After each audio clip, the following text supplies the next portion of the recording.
it's been a minute. How you doing? You looking good. You looking good. What, you had a baby? Get out of here. You still work at Walmart? You do? Are you over at the market store, still at the market store? Oh, you went back? Oh, you went back to the store up here on... Wait a minute. What did you say? Walmart got rid of his DEI program. Shut up. I had worked there for years. I don't remember ever thinking that Walmart had a DEI program.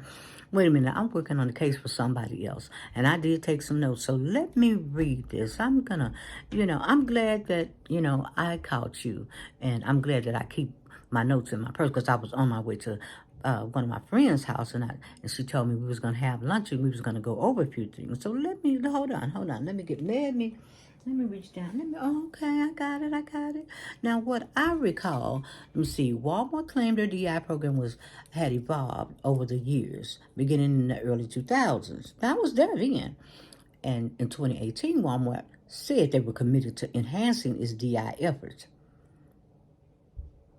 Yes, and I'm Aretha Franklin.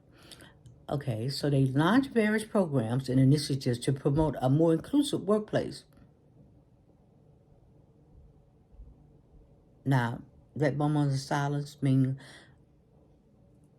I don't ever really remember being included in Walmart's programs.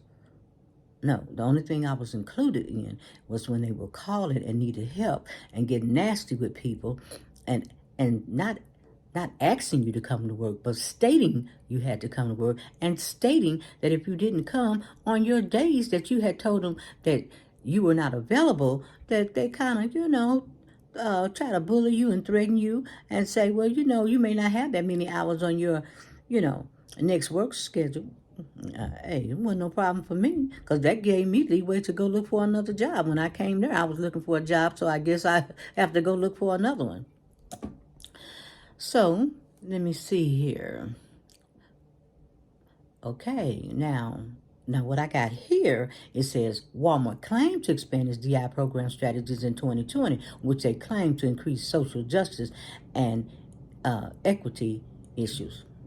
That didn't happen in 2020, because I know even before I left out of there, which I left in 2020, well, I had filed several complaints with EOC and Human Rights Commission, you name it, I filed it. Whoever I could file with, I filed. So that didn't happen.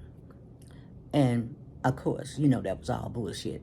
Okay, it was always their way or the highway. I worked for the Oligarchs Walmart for many years, and I had written over 29 stories. Remember that blog I put out there on them? Because I got tired of them, trying to torture and try to bully me. I'm not the one to be bullied. No. I wasn't the one to be bullied. So that's when I put those stories out there, and Walmart, they're notorious for creating an atmosphere of fear, because every time I would go to somebody and ask them, do you want to come in and, do a class action lawsuit or file a complaint, everybody was just frightened to death. Kind of like in this administration here, there's just the Republican just scared to speak out. Just whatever comes down the chute and the oligarchs shoot out there, hey, they take, bow down, get humiliated, and got, I don't know how much shame. That's right, they got a lot. When I was there, it was a lot of shame. And then when people would say, well, home office is coming down here. Well, okay, so when home office get here, everybody act like everything was just okie dokie. And I thought, I must be losing my mind. One thing about oligarchs, they on that level of being a narc, all right? And so what I did for them, and that's why I wrote those stories in that blog, because a narc will make you think that you losing your mind. That's right. They'll do everything in their power to take you down. And they'll have you feeling like, no, I didn't say that. So I know one thing about narcs. They hate factual information. They hate the facts. They hate anybody reading, proving anything. They hate that. So that's why I wrote those stories, because it had got so bad that the management was in fear, the associate was in fear, even the people from home office was in fear. I was like, yeah, because remember they took out a whole management team. They took out a whole team of managers, and from Arkansas, they just wiped them out. That's right. And I thought that that home office team at that time that we had, they was pretty much on the ball. What I learned, they were too much on the ball because they were too much for the associates. So they had to get rid of them because they were saying Walmart wasn't going to be ran that way. We need new people to come in and correct the errors that they felt that the associates was just going overboard, and they were saying all these complaints that was coming into home office. Then they couldn't keep sending home office down there to settle our complaints, so they was going to get a new team to just clean up the place. Yeah, kind of like that purging that's going on right now in this moment in time. Absolutely. So it was close to me getting to leave out, and I wrote COVID-19 underscore Walmart, and you better believe, baby, I told on everybody, I told on the walls and all y'all, because I knew that I wanted to leave a strong message for the CEO, Doug McMillon, aka, which I called in my stories, Dougie Fresh, who wasn't fresh at all. I wanted to leave him something, and I wanted to make sure that I would take the apples, the oranges, and the fruit off the loom of his drawers. That's right. He's the same one that kissed the ring. Not just recently, because you saw him up there with the president. And that picture that they had, that was the one that they used the day when he came down from home office. Right. He came down, and the same suit. I knew that suit. I will never forget that day. He climbed his butt up on stage, and I tell you, you thought he was Chester Cheetah sitting up there just, you thought God had just came from the heaven, and there he was, kissing the ring at that time, right? And that was like back in, I think it was around 2016, because they, it was 2016, somewhere in 2016, and then he came down close to before we had that COVID, because all the management was saying, it's going to be a lot of big changes around here, and so, a lot of people are going to have to switch shifts again, because now so they told you about switching shifts because of what? The virus, bird flu, or oh really? Oh, okay. So here we go again with another virus hoax. So they just gonna have to kind of move people around because so many people are coming in and out. Well, anyway, getting back to Dougie Fresh, I did put him on blast. Yes, I did. And since I put him on blast, I want everyone to go and read COVID-19 underscore Walmart, because at the end of that story, I listed every story in that blog about Walmart and how they treated and mistreated their people, took out their evaluations, turned around and took their titles. That's right, took their titles and made everybody like on a lower level, or reduced the levels and reduced the pay. And then when they sent us out to training, of course they was training us in other spots so that they could say cross-training, as they call it, because they knew there was going to be shorter people, and they wasn't trying to replace or hire anybody.